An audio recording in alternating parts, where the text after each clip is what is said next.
तो पेडिंग will reduce and enhance the size to the given size. ज्यादा वाले को कम कर देगा, कम वाले को ज्यादा। इसमें नुकसान भी हो सकता है कि रिव्यू बड़ा है, काम की बातें अगर आखिर में ही लिखी हैं तो उससे ज़ाया भी हो सकती है।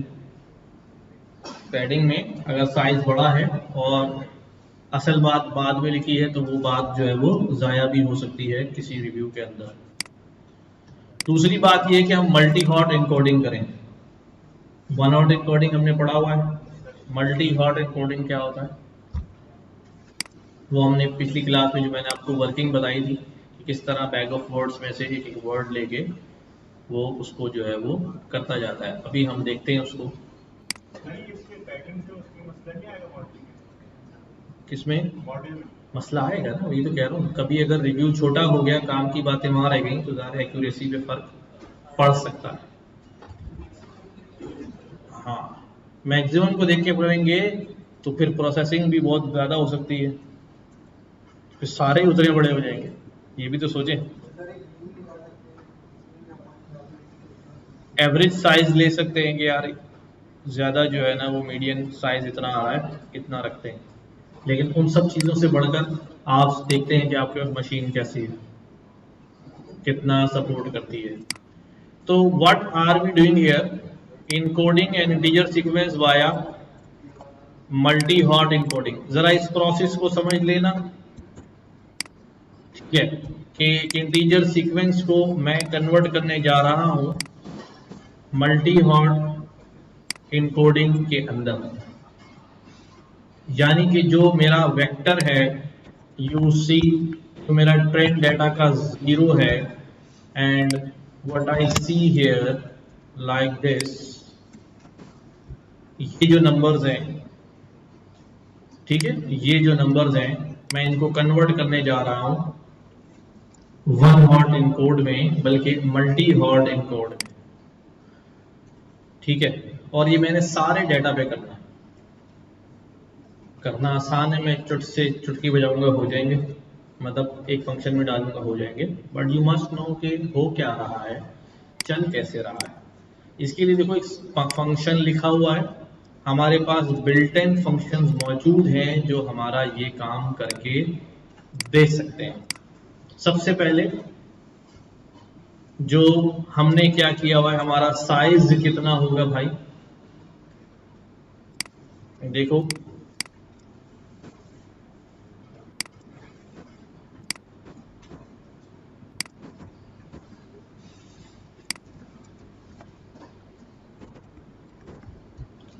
इस कोड को समझना।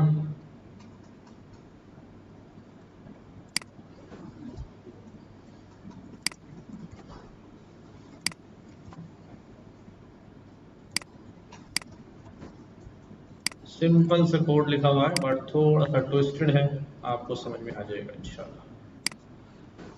व्हाट इज हैपनिंग हियर, हमारे पास एक फंक्शन बना हुआ है वेक्टराइज सीक्वेंस। तवज्जो दो इधर, काम छोड़ दो, काम छोड़ दो, इधर देखो। वेक्टराइज सीक्वेंस का ये फंक्शन है, उसको मैंने ट्रेंड डाटा दे दिया। Trend data is a combination of 25,000 list. ऐसे ही इसके अंदर हर इंडेक्स के ऊपर एक ये वाला लिस्ट पड़ी हुई है, ये एक नजर आ रही है, ऐसी कितनी पड़ी हुई है। तो देखो जब ये ट्रेंड डाटा यहां चला गया तो इसका मतलब सीक्वेंस के अंदर क्या आ गया हमारे पास, एक नहीं आ गया, पूरा 25,000 सीक्वेंसेस यहां आ गई। सही है, सब एग्री है? ये ट्रेंड और वाई में क्या चला गया, डायमेंशन में हमने कह दिया कितना, 10,000। 10,000 क्यों कह दिया, क्योंकि हमें साइज कितना रखना है, 10,000 रखना है। अब इसने क्या किया, इसने सबसे पहले np.zeros की एक numpy एरे बनाई। वो एरे कितनी बड़ी है, कितना आ गया भाई, 25,000 बाय 10,000, 25,000 बाय 10,000। यानी अगर मैं यहाँ पे कहूँ भी np.array क्रिएट करो कितनी भाई, 5/10 की, तो मेरे पास क्या हो जाएगी भाई,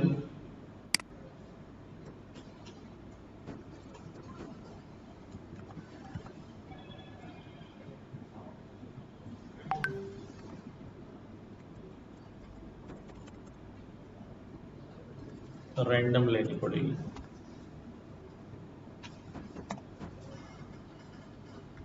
चलो मैं वैसे ही लेता हूँ, np डॉट जीरोस किस साइज की, मैंने कहा भाई 25 5/10 की, ठीक है। तो इसमें कितनी रो है, 5, और कितने कॉलम है, 10। तो ये क्या करेगा, 25,000 रॉस और 10,000 कॉलम, अज्यूमिंग कितना बड़ा डेटा होगा।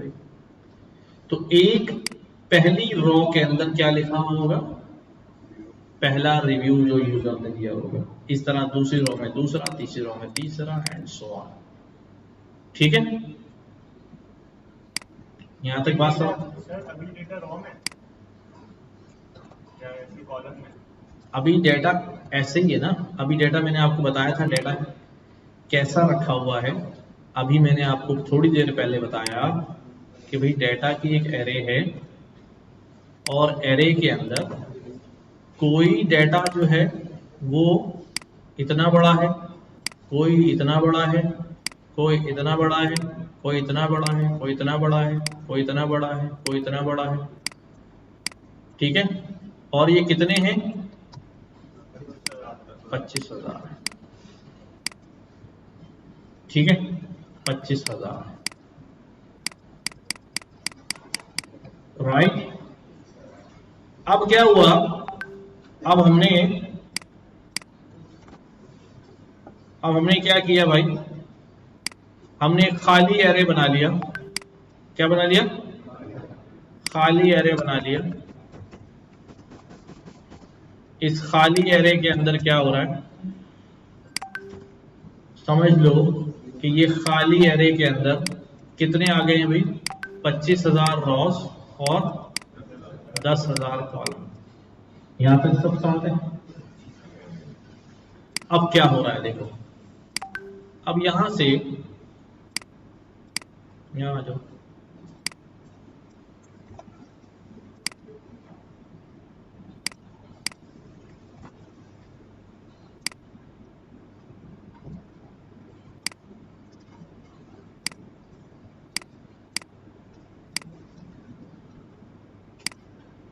ठीक है। एक उसने खाली एरे क्यों बनाया रिजल्ट का, there can be many logics, पर चलो ये भी सही है, ये इससे खाली एरे बन गया रिजल्ट का, ऐसा ही है। अब क्या कर रहा है वो, समझना जरा, फॉर लूप चलाया किसके ऊपर, सीक्वेंस के ऊपर। किस पे चलाया, तो यहां सीक्वेंस में क्या आएगा, एक आइटम आ जाएगा ये वाला, और यहां आई में क्या आ जाएगा, 0 इंडेक्स। यानी पहला रिव्यू उठाया और उसके साथ एक नंबर भी जनरेट किया, 0 फॉर लूप को दे दिया, सही। अब क्या कह रहा है, फॉर जे इन सीक्वेंस। अब जो सीक्वेंस आई है ना ये वाली, इसके अंदर लूप चलाओ, पहला नंबर उठाओ जो वेक्टर में नंबर लिखा हुआ है, कौन सा वाला, फॉर एग्जाम्पल 1। क्या उठाया, 1 उठाया, और क्या बोला भाई, i, j is equal to 1 dot. i, j का मतलब क्या है, रिजल्ट वाली जो ये एरे है, रिजल्ट वाली एरे जो है, इसमें i क्या है भाई, 0, और j क्या है, j की वैल्यू क्या है, 1। तो क्या हो गया भाई, 0,1, 0,1 कौन सा वाला इंडेक्स बनता है भाई, 0,1। इस इंडेक्स पे क्या रख दो, ये बनता है ना 0 रो फर्स्ट कॉलम, तो इस इंडेक्स को रिप्लेस कर दो किससे, किससे रिप्लेस कर दो भाई, 1 से रिप्लेस कर दो, बस डन। फिर ये दोबारा लूप चलेगा, क्या आएगा, जब सीक्वेंस पे दोबारा लूप चलेगा तो जे में क्या वैल्यू आएगी 14, तो क्या बन जाएगा 0,14। जाओ भी 14 इंडेक्स पे क्या करो, 0 की जगह क्या कर दो, क्या कर दो 1। तो जब तक ये सीक्वेंस पूरी नहीं चल जाएगी यहां आई की वैल्यू चेंज होगी, तो इसका मतलब पहले रिव्यू के लिए हर इस इंडेक्स पे क्या हो रहा होगा 1 1 1 1 1 1 1 आ रहा होगा, हर इस इंडेक्स पे क्या आ रहा होगा 1 1 1, जहां जहां वो वैल्यू फॉल, और बाकी सारे क्या होंगे। अब इस रिव्यू के अंतर्गत 650 कैरेक्टर हैं तो 10,000 में से 650 1 होंगे, बाकी सारे ऑलरेडी क्या है 0 मौजूद है। ठीक है, तो मैं यहां पे क्या करता हूं, अब इसी चीज को मैं रन कर देता हूं, फिर बस नमाज पढ़ते हैं, टाइम लेगा थोड़ा सा क्योंकि लंबा काम है उसके लिए, बट हो जाएगा फटाफट। हो गया। अब मेरा जो एक्स ट्रेन है भाई,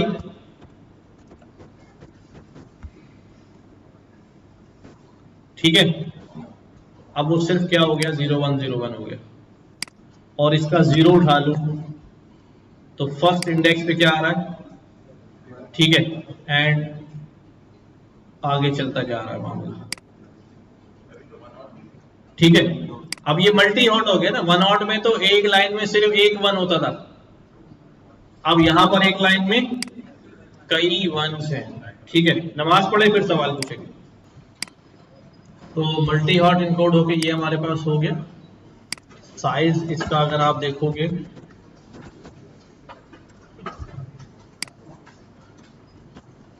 तो कितनी लेंथ आ रही है 10,000। तो किसी भी रिव्यू को देखोगे तो अब वो कितने में सिमट चुका है 10,000 में सिमट चुका है। तो डेटा रेडी हो गया है।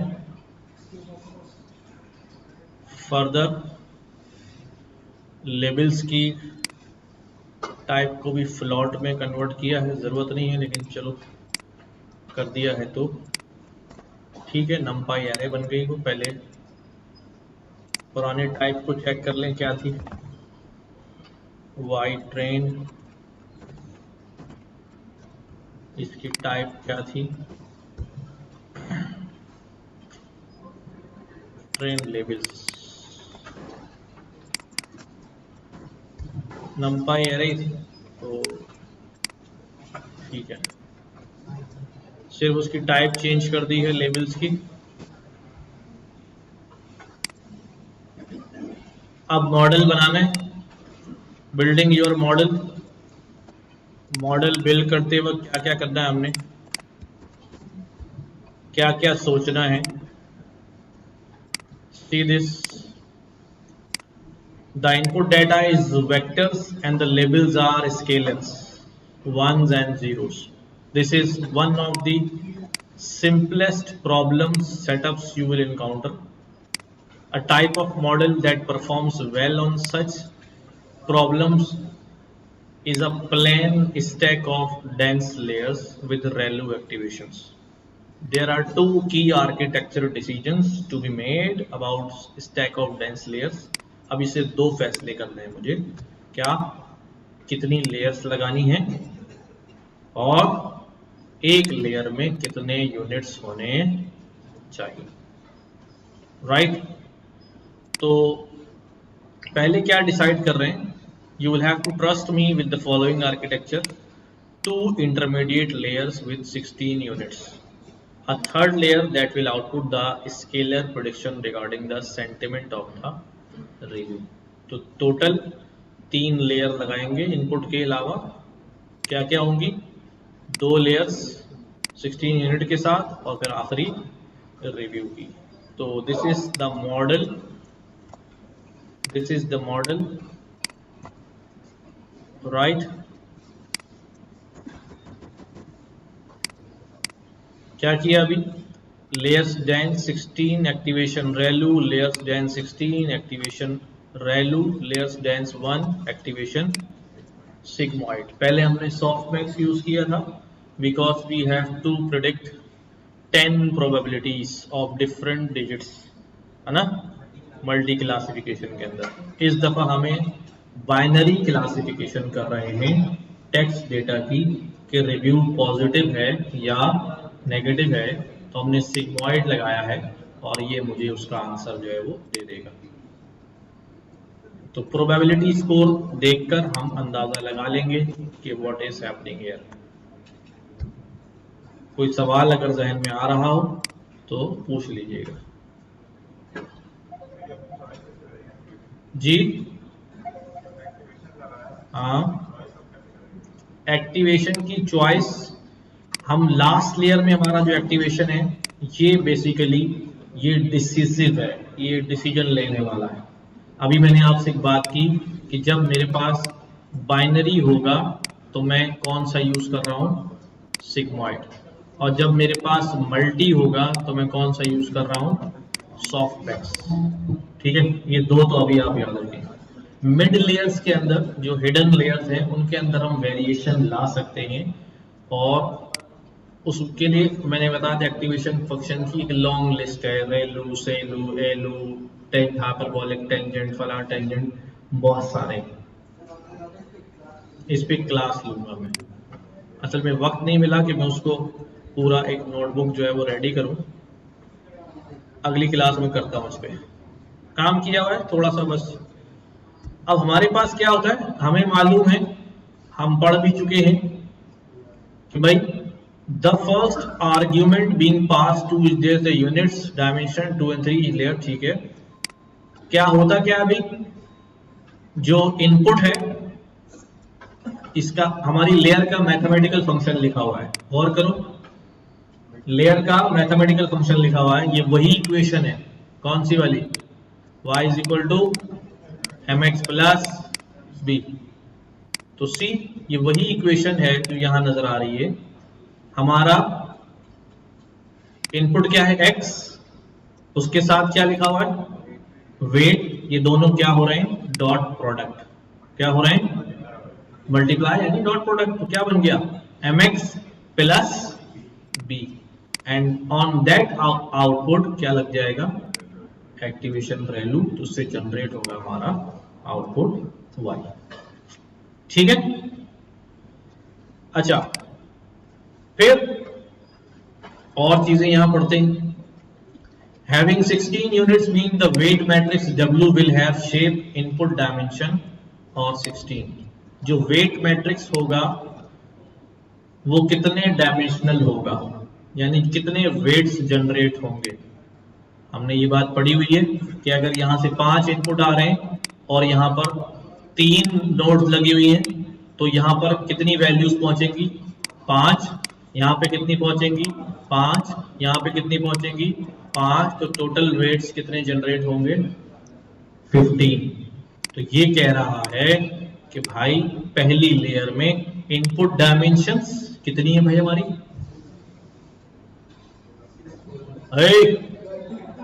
10,000। एक वेक्टर कितना बड़ा है, 10,000, और 16 न्यूरॉन्स कनेक्टेड है। टोटल कितने पैरामीटर जनरेट हो गए, 16,000 वेट्स जनरेट होंगे पहली लेयर के अंदर। ठीक है, then the dot product will be W will project the input data onto 16 dimensional representation and then you will add the bias vector B apply to ReLU operation। और कितने बायस लग जाएंगे, 16 बायस लग जाएंगे, हर न्यूरॉन पे एक बायस जो है वो लगेगा। तो टोटल 10,016 पैरामीटर जनरेट होंगे। मैं आपको यहाँ दिखा भी देता हूँ क्या चेक करके, मैं यहाँ लिखता हूँ model dot summary you see कि पहली ले अभी चला नहीं है हमारे पास, तो अभी इसके कुछ पैरामीटर जनरेट नहीं हुए हैं, बट एज सून एज हम क्या करेंगे, डेटा पास करेंगे तो फिर यहाँ पर वैल्यू जो है वो आ जाएंगे। अभी देखते हैं। तो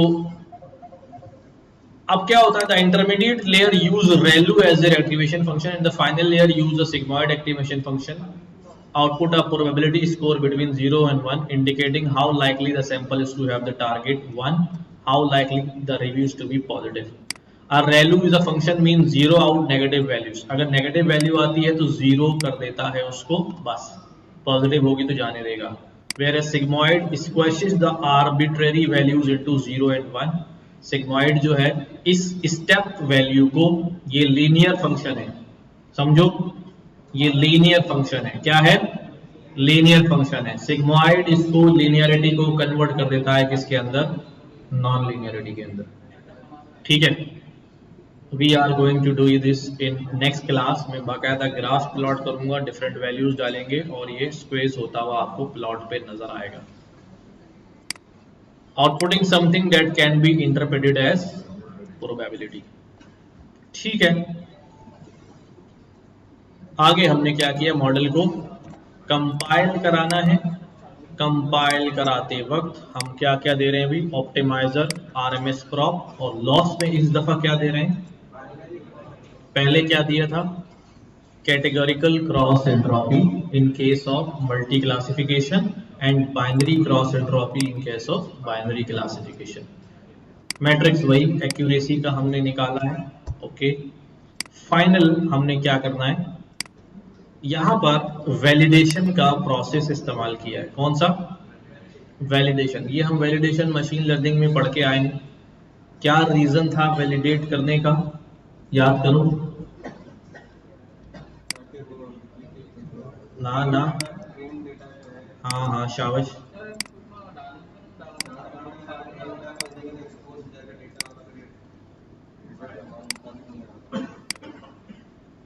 सही कह रहे हो, बिल्कुल सही कह रहे हो. और कोई बताए भाई? छोटे रखेगा तो वैलिडेशन की बात हम कर रहे हैं. मैंने आपसे ये कहा था कि अगर मैं अपने डेटा को दो हिस्सों में तोड़ता हूँ, ट्रेंड डेटा में और टेस्ट डेटा में, और मेरा रिजल्ट ट्रेनिंग में क्या आ जाता है? 100%, बट टेस्टिंग में क्या आ जाता है? 80%. तो मेरा मॉडल क्या हो जाएगा? ओवरफिट. तो अब ओवरफिट हो जाएगा तो मेरा डाटा तो किसको एक्सपोज हो जाता है? मॉडल को एक्सपोज हो जाता है. ठीक है, तो मैं क्या चाहता हूं कि नहीं, मैं ट्रेनिंग टेस्टिंग डाटा जो है वो तब ही उसको दूं जब मैं मेक श्योर कर लूं कि मेरा मॉडल सही आंसर देगा. तो मैं अपने ट्रेनिंग डाटा के अंदर से कुछ डाटा जो है वो किसके लिए निकाल लेता हूं? वैलिडेशन के लिए. अब ड्यूरिंग ट्रेनिंग ही इपॉक चलते रहते हैं, एक्यूरेसी आती रहती है ट्रेनिंग की भी, और साथ साथ वैलिडेशन डाटा में भी एक्यूरेसी चेक करता रहता है. तो हमें पता चलता रहता है कि हर दफा ट्रेनिंग मुकम्मल होने के बाद उसका लेवल ऑफ अंडरस्टैंडिंग क्या है और कितने इपॉक चलाने चाहिए, किस हद तक जा सकते हैं. 10 इपॉक चलाऊं, 5 इपॉक चलाऊं. बाज दफा इपॉक चलता रहता है, ग्राफ यूं जाता रहता है, लेकिन जब ओवर लर्निंग हो जाती है तो फिर रिजल्ट वापस क्या होने लग जाते हैं? खराब होना शुरू हो जाते हैं, ग्राफ वापस नीचे गिरना शुरू हो जाता है. तो हम इससे फाइंड आउट कर सकते हैं कि हमारे मॉडल की ऑप्टिमाइज्ड इपॉक्स इतने हैं, इससे ज्यादा अगर मैं ट्रेनिंग कराऊंगा तो एक्यूरेसी क्या होगी? खराब होगी. ठीक है, तो दीज आर द थिंग्स. अभी इस पे हम दोबारा डिस्कस करते हैं. तो हम क्या कह रहे थे? कौन सा पैरामीटर नहीं दिया?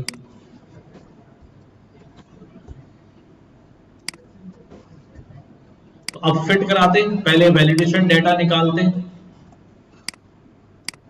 वैलिडेशन डेटा निकालने के लिए हमने क्या बोला? ट्रेनिंग में से 10,000 शुरू से लेके 10,000 इंडेक्स तक के रिकॉर्ड निकाल दो वैलिडेशन में, और बाकी 10,000 से लेके आगे तक 15,000 रिकॉर्ड निकाल दो पार्शियल में. तो यानी मेरा ट्रेनिंग डेटा जो था वो दो हिस्सों में टूट गया. किसमें? एक्स वैलिडेशन और एक्स पार्शियल, दो हिस्सों में टूट गया. इसी तरह वाई भी जो है वो एक्स वैलिडेशन और एक्स पार्शियल में ब्रेक हो गया.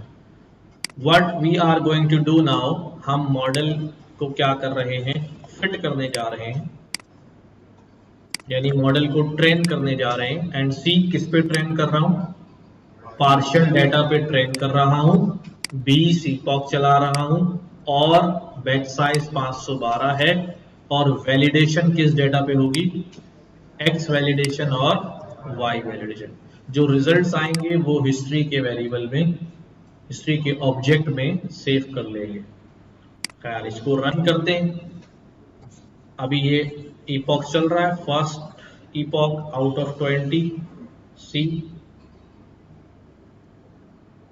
क्या नजर आया, ट्रेनिंग एक्यूरेसी कितनी है 70, वैलिडेशन एक्यूरेसी कितनी है 86, ये 89, ये 87, ये 92, ये 88, 93, 88, 95, 88, 96, 88, 96, 88। देख लो वैलिडेशन एक्यूरेसी अब बढ़ रही नहीं है, 87 पर क्या हो गई है, रुक गई है, और बाद में वैलिडेशन एक्यूरेसी 88 पे भी गई है, 88 ऊपर भी 88 पे गया था, लेकिन फर्दर इससे ज्यादा इंप्रूव नहीं हो रही। 20 इपॉक हमने चलाए हैं। तो अब इस चीज को हम प्लॉट भी करेंगे, इस दोनों ग्राफ्स को प्लॉट भी करेंगे। हमारे पास हमने ये सारा रिकॉर्ड, ये सब variables, accuracy, loss, validation loss, ये सारी चीजें हमारे पास एक ऑब्जेक्ट में सेव हो गई हैं, हिस्ट्री। अब मैं यहां कहता हूं कि भाई हिस्ट्री नहीं प्लॉट हिस्ट्री के अंदर हिस्ट्री की एक डिक्शनरी बन जाती है। क्या बन जाती है, हिस्ट्री ऑब्जेक्ट है, इसके अंदर जब मैं डॉट हिस्ट्री करता हूं तो it gives me a dictionary with accuracy, सारी एक्यूरेसीज यहाँ रखी हुई, हर इपॉक की, लॉस, सारे लॉस रखे हुए, वैलिडेशन एक्यूरेसी, सारी वैलिडेशन एक्यूरेसी, वैलिडेशन लॉस, सारे लॉस। तो चारों चीजें इसके पास मौजूद हैं। मैं क्या कहता हूं, मैं इससे कहता हूं भाई यहां पर कि आप मुझे क्या करके दें, कीज बता के दें। तो कीज में वही चारों नाम आ रहे होंगे, हिस्ट्री, डिक्शनरी, हिस्ट्री। मैंने क्या बोला अभी, हिस्ट्री, हमारे पास एक हिस्ट्री मौजूद है, ठीक है। उस हिस्ट्री में से ये हिस्ट्री है, मैं यहां पर इसको सेव कर लेता हूं कीज के तौर पे, लेकिन इससे डिक्शनरी सेव हो जाएगी। मुझे डिक्शनरी नहीं चाहिए, सिर्फ कीज चाहिए। तो what I see in keys, ये training accuracy, training loss, validation accuracy, validation loss, सही है। तो इन्होंने हिस्ट्री डिक्शनरी अलग सेव कर ली, चलो हम भी सेव कर देते हैं हिस्ट्री डिक्शनरी में, हिस्ट्री डिक्शनरी। और हाँ इसमें आ जाएंगे, मुझे पता है, dot keys, history dictionary dot keys, सही। डिक्शनरी में भी ओके ये हो गया, सही। तो हिस्ट्री डिक्शनरी है हमारे। अब हमें लूप चलाना है ना, बेसिकली मैंने इसलिए रख लिया। अब यहां पर देखो ये प्लॉट जो है, मैंने क्या करना है, इसके ऊपर दिखाना है। मैं क्या करता हूं, मैं यहां कहता हूं कि भाई मैटप्लॉटलिब plt, नजर आ रहा है, ये काम हमने किया हुआ है, इसको हटा देता हूं। मैंने कहा भाई हिस्ट्री डिक्शनरी जो मेरे पास वेरिएबल है, इसके अंदर से कौन सी की ले लो, लॉस। मैं पहले एक्यूरेसी ले लेता हूं, और यहां से क्या ले लेता हूं, वैलिडेशन एक्यूरेसी, यही है ना, वैलिडेशन एक्यूरेसी। वेरिएबल का नाम ये है वैलिडेशन एक्यूरेसी, और यहां क्या देता हूं मैं, एक्यूरेसी वैल्यूज। तो इस डिक्शनरी की मदद से पूरी 20 वैल्यूज यहां आ जाएगी, इस की मदद से पूरी 20 वैल्यूज जो है वो यहां आ जाएगी, सही है। मैंने कहा भाई इपॉक कितने चलाए हमने, 1 से लेके लेंथ ऑफ लॉस वैल्यूज, मैं इसको कहता हूं लेंथ ऑफ, मैं इसको मैनुअल भी लिख सकता हूं, कितनी लेंथ होगी इसकी, कितने एक्यूरेसी आई होगी यहाँ? क्यों 20 क्यों आई होगी? क्योंकि 20 इपॉक चले हैं। तो यहाँ मैं मैनुअल भी 20 लिख सकता हूँ, लेकिन चलो ठीक है, वो डायनामिक कर दो, जितने भी इपॉक चलाएंगे उस हिसाब से एडजस्टमेंट हो जाएगी यहाँ पर। तो 1 से लेके 1 ज्यादा चलाएंगे, क्योंकि 20 से 1 ज्यादा चलाना है। तो इपॉक्स हमने डिफाइन कर दी, एक लिस्ट डिफाइन कर दी। प्लॉट करो एक्स एक्सिस पर इपॉक्स, वाई एक्सिस पे क्या करोगे भाई? एक्यूरेसी वैल्यूज, वाई एक्सिस पे एक्यूरेसी लेवल ये रहेगा, और ट्रेनिंग एक्यूरेसी। प्लॉट करो दोबारा इपॉक्स, और यहां पर क्या आएगा? Validation accuracy values, validation accuracy values, और वैलिडेशन, ये डॉट सिंबल आएगा। अगर अभी देखता हूं बी बनाओगे ना तो खाली डैश लाइन आएगी ब्लू कलर की, बी डॉट बनाओगे तो डॉट्स की तरह आएगा।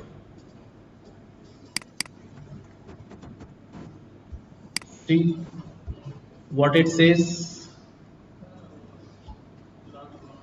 ये क्या कह रहा है? Training accuracy, training accuracy is increasing gradually gradually gradually,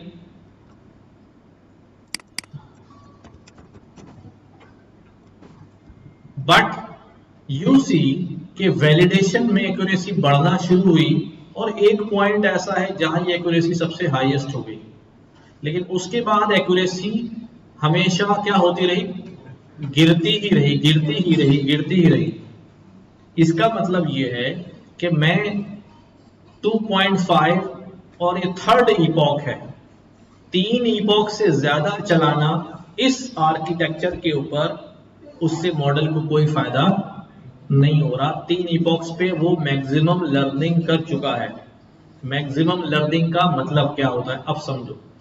generalisation और स्पेसिफिक लर्निंग का मतलब क्या होता है, इस बात को समझ लो। ये क्या नजर आ रहा है आपको? हाँ, रिमोट नजर आ रहा है, ठीक है। अच्छा, अब जरा गौर से देखो, डिस्क्राइब करो रिमोट को, इसमें क्या क्या है? हाँ ठीक है, बटन है इसके अंदर। अच्छा चलो फिर दोबारा देखो,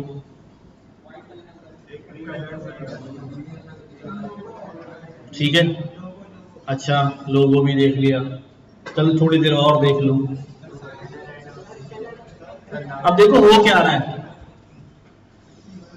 हो ये रहा है कि जैसे जैसे मैं आपकी ट्रेनिंग कराता जा रहा हूं इसके ऊपर, आप हर ट्रेनिंग में कुछ ना कुछ नया उसमें एक्सप्लोर करते जा रहे हैं। पहली दफा क्या आपने कहा सिर्फ रिमोट है, क्यों कहा होगा रिमोट? बिकॉज इसका एक जनरल शेप नजर आ रहा है, आपने इसके अंदर बटन्स देखे, ग्रीन रेड बटन देखा, और आपके दिमाग ने कहा है रिमोट है। अब मैं आपको बार बार दिखाता रहूं, और मैं आपको ये बार बार ही दिखाता रहूं, और फिर थोड़ी देर बाद एक रिमोट ले आऊं काले कलर का, जैसा यहां पड़ा हुआ है, पता नहीं है कोई नजर आ रहा है?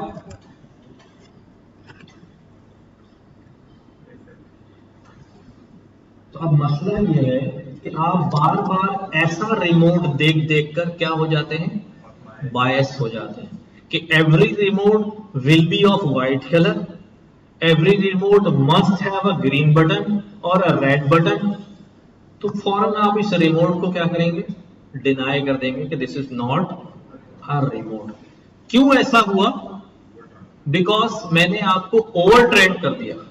आप कुछ ही देर में जनरलाइज रिमोट के बारे में लर्न कर चुके थे, लेकिन मैं आपको कह रहा हूं नहीं और ट्रेन हो जाओ, और इपॉक चल जाओ, तो वो अब लेयर में से और गुजर गुजर के रिफाइन होता जा रहा है, रिफाइन जितना रिफाइन होता जा रहा है उतना स्पेसिफिक होता जा रहा है। अब वो ऐसे फीचर्स को देखने लगा है जो जनरल फीचर्स नहीं, जनरल तो उसने लर्न कर लिए एक दो लेयर्स में, एक आध इपॉक में लर्न कर लिए। आप कह रहे हैं और लर्न करो, तो और लर्न करने की वजह से वो अब बारीक बारीक चीजों को नोट करने लगा है जो कि जनरल नहीं होती हर एक के साथ। समझ रहे बात? जो कि जनरल नहीं होती है। और फिर क्या होता है? फिर जब उसके बाद नया डेटा आता है तो वो उसको जनरलाइज नहीं कर पाता, वो वही स्पेसिफिक फीचर ढूंढ रहा होता है कि भाई इसमें ग्रीन बटन है या नहीं है, मना कर दो। समझ रहे बात? तो ज्यादा इपॉक चला लेना, इससे ट्रेनिंग एक्यूरेसी तो बढ़ जाएगी, लेकिन टेस्टिंग में जब अनसीन डेटा आएगा तो फिर वो उन्हीं स्पेसिफिक फीचर को ढूंढने की कोशिश करेगा। ठीक है, this is what overfit model does. कि ओवरफिट मॉडल जो है उसको ओवरफिट क्यों है? हम कहें यार ओवरफिट अच्छा रिजल्ट 100% आ गया, लेकिन वो इतना ज्यादा ओवरफिट हो गया है, ओवर ट्रेन हो गया है कि भाई अब मसला ये है कि वो उन्हीं स्पेसिफिक चीजों पर फैसला कर लेता है। अब मैं ऐसे ही रिमोट दिखाए जा रहा हूं, ऐसे सारे रिमोट दिखा रहा हूं जो व्हाइट कलर के हैं, उसमें ग्रीन और रेड बटन है, तो वो आपने उसको यूं दिखाया, उसने सिर्फ ग्रीन बटन डाल दिया, रिमोट पूरा देखा भी नहीं। क्यों? क्योंकि अब वो जनरलाइज नहीं कर रहा, चीजों को जनरल अंदाज में नहीं देख रहा, बल्कि वो उन स्पेसिफिक पैटर्न्स को देख रहा है, फौरन उसी पैटर्न को ढूंढता है। अगर वो एक पैटर्न उसे मिला या वो दो पैटर्न उसे मिले तो दैट्स वेल एंड गुड, नहीं मिले तो मना कर देता। तो हमेशा याद रखो, खास तौर पे डीप लर्निंग मॉडल्स के अंदर, कि it's a fight between generalization and specification. Model कोशिश करता है कि वो स्पेसिफिक हो जाए, आप कोशिश करते हो कि नहीं जनरलाइज रहो। ठीक है, उसकी हर मुमकिन कोशिश है कि वो स्पेसिफिक हो जाए, जान छूट जाए उसकी, बस एक ही बात को देखूं फैसला कर लूं। हमारी कोशिश क्या है कि हम उसे जनरलाइज करें कि भाई आप स्पेसिफिक चीजें चेंज भी हो सकती हैं, आप उसको देखो। तो ये यहां से ओवरफिट होना स्टार्ट हो गया है। क्यों ओवरफिट? अब ट्रेनिंग में तो बढ़ता जा रहा है मजे से, वही डेटा बार बार दी जा रहा हो, 20 बार दी जा रहा हो। देखो जो डेटा बार बार दी जा रहे हो उसका एक्यूरेसी लेवल क्या होता जा रहा है, मजे से बोले जा रहा है, हाँ भाई ये तो वही है, कल ही तो करा था, हाँ वही है। अब ये तो अपने भर भी बात, कोई मसला ही नहीं, जाने फटाफट सही आंसर जा रहा है। लेकिन जैसे ही अनसीन डेटा के ऊपर आया, काम खराब हो गया। तो this is the point which shows कि मॉडल क्या हो चुका है, 3 इपॉक के बाद ही ओवरफिट हो गया। यानी डेटा के अंदर जितनी एक्सप्लेनेबिलिटी थी, जनरल एक्सप्लेनेबिलिटी, वो उसने 3 इपॉक्स के अंदर कवर कर ली है। फर्दर अगर आप उसे कर रहे हैं तो वो ओवरफिट है। हाँ जी, ठीक है,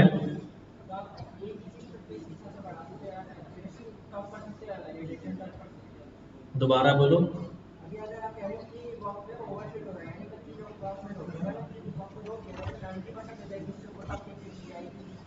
फिर 90% पे रोक के हम क्या करेंगे, अदर पैरामीटर्स को ट्यून करेंगे कि जो इंपैक्ट डाल सकते हैं एक्यूरेसी बढ़ाने में। ठीक है, अच्छा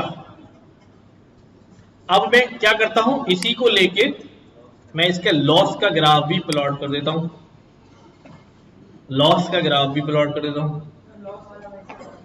तो बस यहां से मैंने क्या किया, लॉस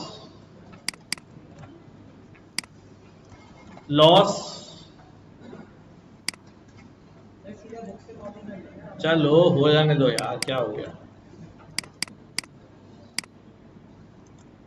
लॉस, और यहां पर भी हर जगह लॉस ही लगाना है ना मुझे।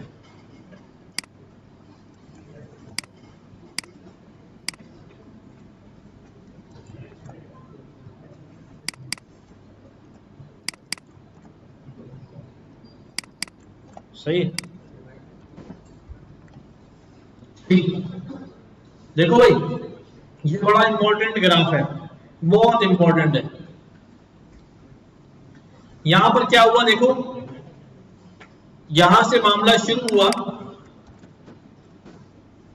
और जो ट्रेनिंग लॉस है वो मुस्तकिल क्या होता जा रहा है, कम होता जा रहा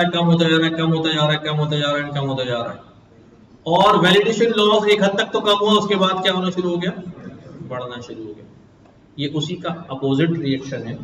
ठीक है, कि एक्यूरेसी अगर बढ़ रही है तो लॉस कम हो रहा है, एक्यूरेसी अगर गिर रही है तो लॉस बढ़ रहा है। अच्छा ठीक है, अब आते हैं यहां पर कि भाई ये क्या कहता है कि भाई एज यू कैन सी, समझो जरा, ये बड़ा इंपॉर्टेंट पैराग्राफ है, इससे बड़े आपका इंट्यूशन डेवलप होगा कि as you can see training loss decreases with every epoch and the training accuracy increases with every epoch. Training loss क्या हो रहा है, गिर रहा है मुसलसल, और ट्रेनिंग एक्यूरेसी मुसलसल क्या हो रही है, बढ़ रही है।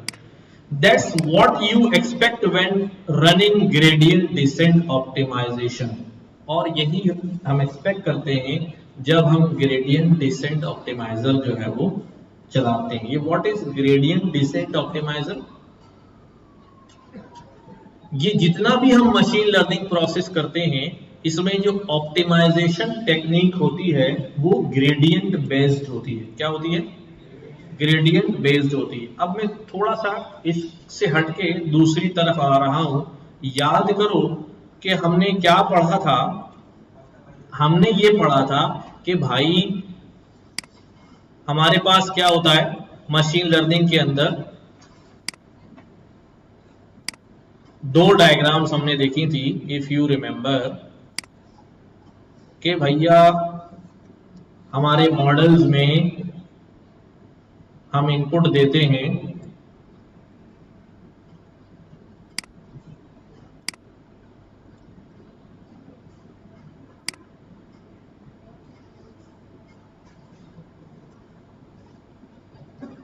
यहां आ जाते हैं, इनपुट आता है, वेट्स आते हैं, मल्टीप्लाई होते हैं, वेट्स आते हैं, प्रेडिक्शन आती है, उससे लॉस निकलता है, लॉस फंक्शन लॉस कैलकुलेट करता है, किसके पास भेजता है, ऑप्टिमाइजर जो है वो कौन सा एल्गोरिथम रन करता है, वो बैक प्रोपेगेशन एल्गोरिथम चलाता है, यानी रिवर्स डायरेक्शन में तमाम वेट्स को एडजस्ट करना शुरू कर देता है। ये जो सारे ऑप्टिमाइजर्स हैं, ठीक है, ये कौन से ऑप्टिमाइजर्स होते हैं, इनको हम कहते हैं gradient based optimisers, gradient based optimisers. ठीक है, आई होप कि सबने वर्ड ग्रेडियंट जो है वो पढ़ा हुआ होगा, पढ़ा हुआ है?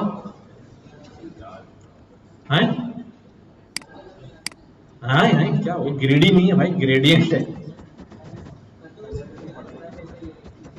ग्रेडियंट बेस्ड, ग्रेडी सर्च नहीं है,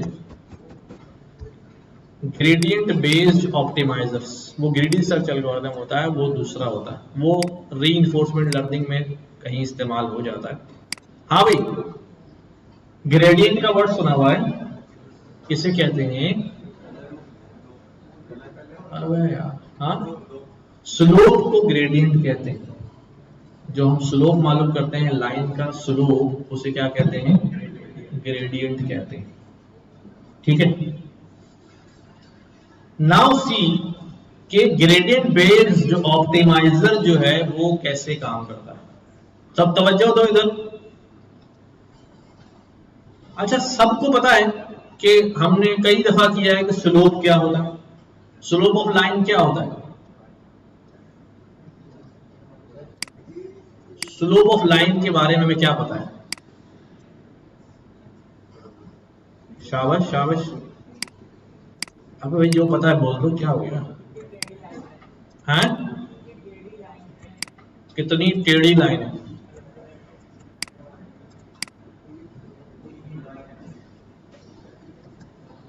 किसे कहते हैं, स्लोप की डेफिनेशन क्या होती है, ढलान की डेफिनेशन क्या होती है, ढलान नहीं ढलवान कहते हैं। हाँ, हाँ, ये है ना definition, ratio between y axis and x axis. जैसे हम इसे कहते थे क्या, राइज अपॉन रन, कि कितना आगे भागता जा रहा है और कितना आगे बढ़ता जा रहा है। तो इसका मतलब ये बेसिकली जो स्लोप है वो परपेंडिकुलर और बेस के दरमियान क्या है, रेशियो है, जिसको हम क्या कहते हैं, स्लोप कहते हैं। ऐसा ही है, सही है। लाइन का स्लोप क्या होता है? लाइन का स्लोप अगर मुझे फाइंड करना होता है तो हम क्या करते हैं भाई, किसी भी दो पॉइंट्स के दरमियान क्या कर लेते हैं भाई, ये हमारा x1 y1 है, ये हमारा क्या है x2 y2 है, और हम क्या करते हैं, क्या लिखते हैं भाई, जैसे y अपॉन x है, अगर हमारे दो पॉइंट हैं तो दोनों का क्या लेना पड़ेगा, डेल्टा y लेना पड़ेगा ना, x2 माइनस x1, इससे हमारा क्या निकल आता है, स्लोप निकल आता है। और हमें ये मालूम है कि ये लाइन बढ़ती बढ़ती बढ़ती जो है छत फाड़ के ऊपर निकल जाए या जमीन के अंदर घुस जाए, इसका स्लोप क्या रहेगा, सेम रहेगा। लाइन का स्लोप जो है वो क्या रहता है, सेम रहता है। चलो ठीक है, लेकिन अगर मेरे पास लाइन ना हो, अगर मेरे पास कर्व हो जाए तो फिर क्या होगा, हाँ भी क्या होगा, कर्व का स्लोप कैसा होता है भाई, जल्दी बताओ, पढ़ो लिखो, तुम लोग इतनी बार पढ़ा होगा, ये तो कॉलेज यूनिवर्सिटी में बचपन से पढ़ते हुए आ रहे होगे। हाँ हाँ पर बोला क्या उसका, कुछ नहीं बोला, पता नहीं तो कहाँ होता है। देखो जब कर्व होता है तो जिस तरह मैंने एक बात कही कि लाइन का स्लोप फिक्स्ड होता है, हमेशा एक ही रहता है, लाइन पे किसी भी जगह खड़े हो गए, तो जो कर्व का स्लोप है वो हर पॉइंट पे डिफरेंट होता है। क्या होता है, हर पॉइंट पे डिफरेंट होता है। यानी ये सर्किल अगर है तो सर्किल का स्लोप हर पॉइंट पे क्या हो रहा है, हम टेंजेंट लाइन ड्रॉ करते हैं जिससे हमें पता चलता है कि भाई स्लोप कहाँ है। तो यू सी सर्किल हर पॉइंट पे अपनी डायरेक्शन क्या कर रहा होता है, चेंज कर रहा होता है। तो फिर इसका स्लोप कैसे निकालते हैं, इसके लिए हम डेरिवेटिव पढ़ते हैं। क्या पढ़ते हैं, डेरिवेटिव पढ़ते हैं। ठीक है, कि हम डिफरेंशिएशन लगाते हैं और उसके थ्रू स्लोप निकालते हैं। अच्छा, डिफरेंशिएशन से याद आया, सबने डिफरेंशिएशन पढ़ी हुई, किसने नहीं पढ़ी, क्यों भाई,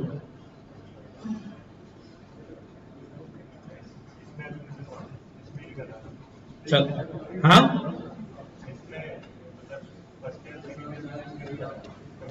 चलो ठीक है, कंप्यूटर मैथमेटिक्स का टॉपिक है यार, डिफरेंस बिजनेस मैथ नहीं पढ़ी है, डिफरेंशिएशन नहीं, बीकॉम वाली में। तो अब होता ये है, देखो समझो जरा बात को, देखो भाई, तो हमारे पास अगर लाइन के बजाय कोई क्या मौजूद है, क्या मौजूद है भाई, कोई कर्व मौजूद है। क्या मौजूद है, कर्व मौजूद है। तो मैं आपसे कहूं कि भाई इस कर्व का क्या निकालो, स्लोप निकाल के बताओ। तो आप कहेंगे सर मैं स्लोप कैसे निकालूं, इसका स्लोप क्या है बताओ। तो आप बोलेंगे यार इसका स्लोप मैं कैसे बताऊं, लाइन का स्लोप तो मैं नंबर की फॉर्म में बता सकता हूं, लेकिन कर्व का स्लोप, क्योंकि कर्व का स्लोप तो हर पॉइंट पे क्या हो रहा है, चेंज हो रहा है। तो फिर इसको हम क्या करते हैं, डिफरेंशिएट करते हैं। ठीक है, क्या डिफरेंशिएशन आती है भाई इसकी, सबको फार्मूला पता है कि भाई ये वाला 2 जो है नीचे उतर जाएगा, 4 हो जाएगा, और इस 2 में से एक पावर क्या हो जाएगी, कम हो जाएगी, 4x, और ये क्या हो जाएगा अभी, इसके ऊपर 1 लगा हुआ है, नीचे उतर जाएगा। ठीक है, और एक पावर कम हो जाएगी तो 0 हो जाएगा, x की पावर 0 तो वो भी 1 हो जाएगा। तो फाइनली क्या कहेंगे हम कि x का जो डिफरेंशिएशन है वो क्या हो जाएगा, 1। कांस्टेंट का जो है वो क्या होता है, 0 होता है। तो एक ये स्लोप आ गया। अब ये कैसा स्लोप है, तो ये स्लोप की इक्वेशन आ गई। हम क्या करते हैं, इधर देखो, सब इधर देख रहे हो, हम कह रहे हैं कि हर पॉइंट पर स्लोप क्या हो रहा है, चेंज हो रहा है। ठीक है, तो मैं इसे बताऊंगा, अब मैं इसे बताऊंगा कि भाई स्लोप निकालो किस पॉइंट पे। फॉर एग्जाम्पल मैंने कहा यार इस पॉइंट पे निकालो जहां x की वैल्यू 4 है और y की वैल्यू 4 है। तो क्या कहूंगा मैं, 4 पे स्लोप निकालो। तो क्या हो जाएगा भाई, 16 + 1 17। y तो इस इक्वेशन में आ ही नहीं रहा, तो 4 पे कितना आ रहा है, 17। लेकिन क्योंकि हर पॉइंट पे सेम हो रहा है, अगर ये 4 से 1 यूनिट भी, पॉइंट डेसिमल भी ऊपर गया, 4 के बजाय ये क्या हो गया, 4.1 हो गया, तो ये क्या हो जाएगा, 16 पॉइंट समथिंग हो जाएगा, और स्लोप की वैल्यू क्या हो जाएगी, चेंज हो जाएगी। और अगर जरा से भी नीचे आ गया, स्लोप की वैल्यू क्या हो जाएगी, चेंज हो जाएगी। तो इसीलिए हम कह रहे हैं कि कर्व के ऊपर क्या होगा, हर पॉइंट पे स्लोप क्या हो रहा होगा, चेंज हो रहा होगा। अच्छा, ये हम क्यों पढ़ रहे हैं, क्योंकि स्लोप का मतलब क्या है, ग्रेडियंट, और हमारा जो एल्गोरिथम है वो बेस ही किस पे करता है, ग्रेडियंट पे करता है। क्यों, ये पूरा बैकबोन ऑफ डीप लर्निंग जो है वो यही है कि यहां जो every equation is differentiable, her equation जो मॉडल में जनरेट हो रही है, एक्चुअली हम उस डेरिवेशन लेवल पे काम ही नहीं कर रहे हैं, वरना आपको वहां में दिखाता कि भाई हर इक्वेशन जो आ रही है वो डिफरेंशिएबल इक्वेशन है। क्या हो सकती है, उसका डेरिवेटिव लिया जा सकता है, उसी चीज का फायदा उठाया जा रहा है। तो ग्रेडियंट की मदद से ही जो है वो चीजें की जा रही हैं। अच्छा ठीक है, जब सबको पता चल गया यार ग्रेडियंट से स्लोप निकल आता है, ठीक है, मैं चलता हूं अब असल बात की तरफ कि gradient based optimization algorithm work कैसे करता है, फाइंड कैसे करता है पैरामीटर की वैल्यूज, किसकी वैल्यूज, पैरामीटर की वैल्यूज। याद करो, हमने एक एग्जाम्पल के अंदर अपने स्लोप निकालने की कोशिश की थी, याद है, मशीन लर्निंग में, तो हम नहीं कर पा रहे थे ना। तो वो एक पैरामीटर था जो हम नहीं कर पा रहे थे, और यहां एक लेयर में हमने कितने पैरामीटर जनरेट करवाए, 10,016 पैरामीटर। और ये रिवर्स डायरेक्शन में जब चलता है तो 2 लेयर हैं, तो कोई लाखों पैरामीटर हैं जो इसको क्या करने होते हैं, वापस अपडेट करने होते हैं, वापस अपडेट करने होते हैं। तो 16,016, ठीक है। ये काम कैसे करता है, चलें शुरू करें। देखो भाई, सबसे पहले एक बात हमने ये की थी जब हम शुरू कर रहे थे कि भाई इसका, इस पूरे सिनारियो के अंदर जो परफॉर्मेंस इंडिकेटर होता है वो होता है लॉस। क्या होता है, लॉस। कि मॉडल जो है in any way want to decrease the loss. हर सूरत में मॉडल क्या करना चाहता है, लॉस को डिक्रीज करना चाहता है। ठीक है, तो हम यहां पर क्या करते हैं, हम यहां देखते हैं कि जो हमारी, फॉर एग्जाम्पल मैं वो ढूंढ लेता हूं, शायद पेपर मेरे पास पड़ा हुआ हो, स्टैंड हुआ हुआ, इसके अंदर ही काम किया हुआ था। 1 मिनट दे दे मुझे, तो हम आसानी हो जाएगी हमारे लिए।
इसमें भी नहीं पड़ी है।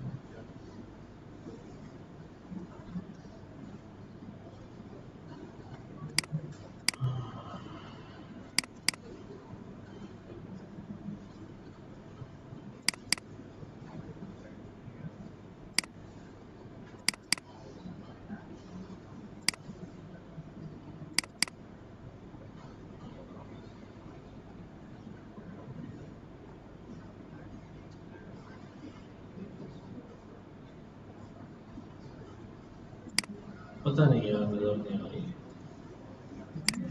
अभी मैं देख रहा था यही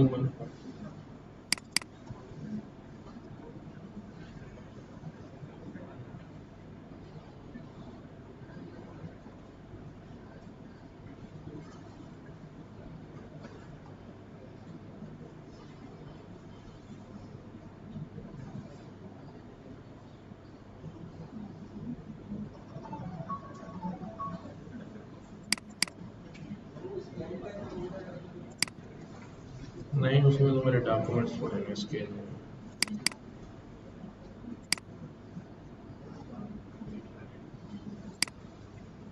पता नहीं मैंने कहाँ डाल दिया। असल में वो आपको दे भी दूंगा ना तो काम आ जाएंगे।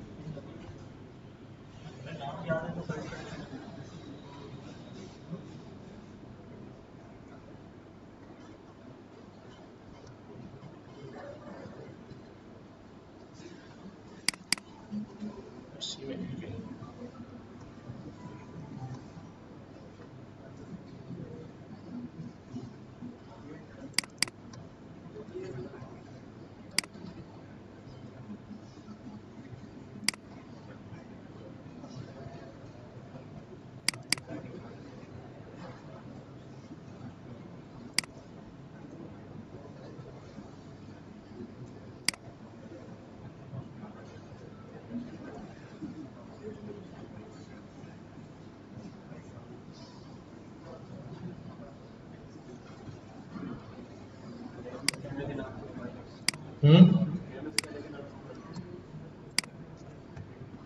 सर्च कर लेता हूँ, पीडीएफ बनी हुई।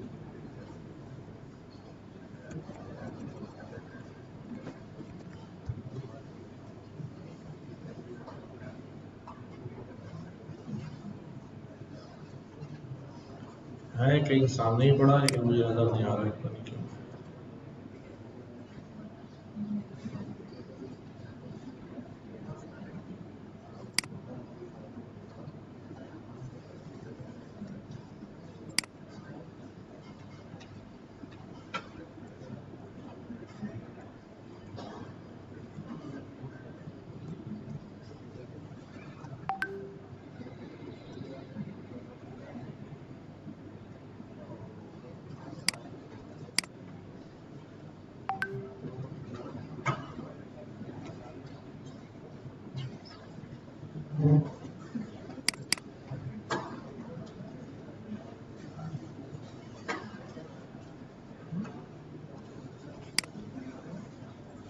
चलो मैं शेयर कर दूंगा उसको, तो पढ़ना उसको।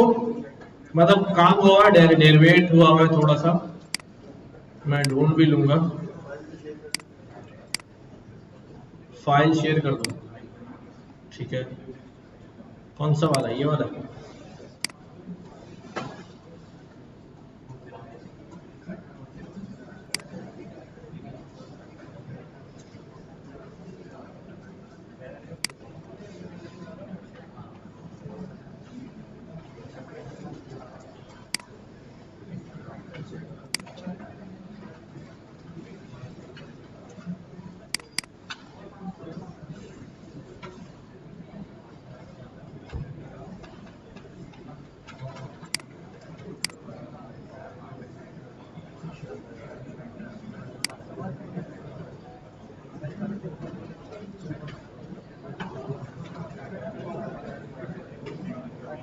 ठीक है, फाइल मैंने शेयर कर दिया है। मैं इसको भी नीचे जाके ढूंढ रहा हूँ, फिर शेयर करता हूँ।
देखो मुस्कान कॉल लगी।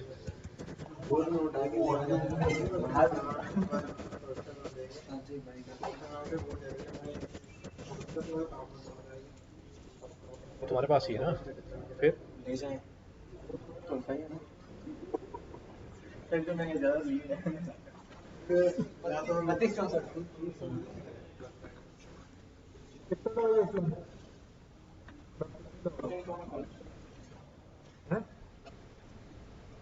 अरे भाई तू